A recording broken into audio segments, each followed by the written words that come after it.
coughing baby move set.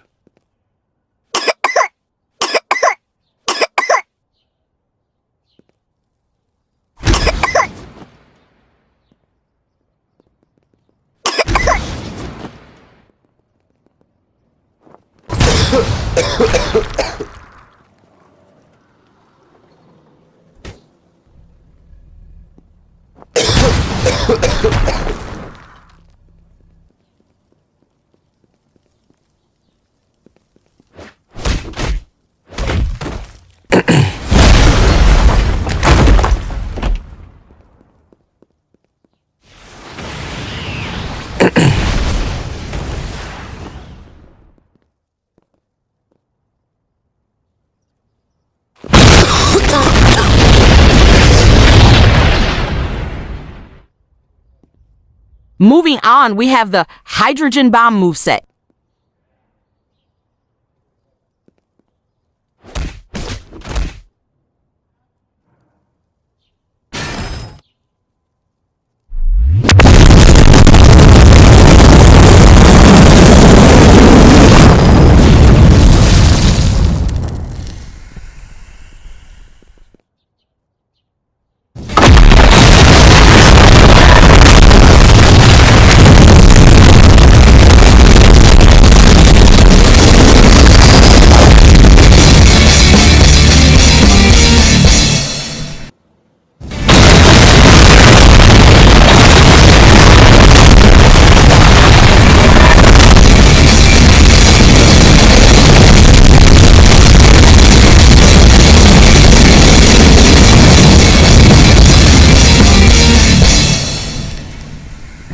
Comment if you want to see me 1v1 coughing baby vs hydrogen bomb.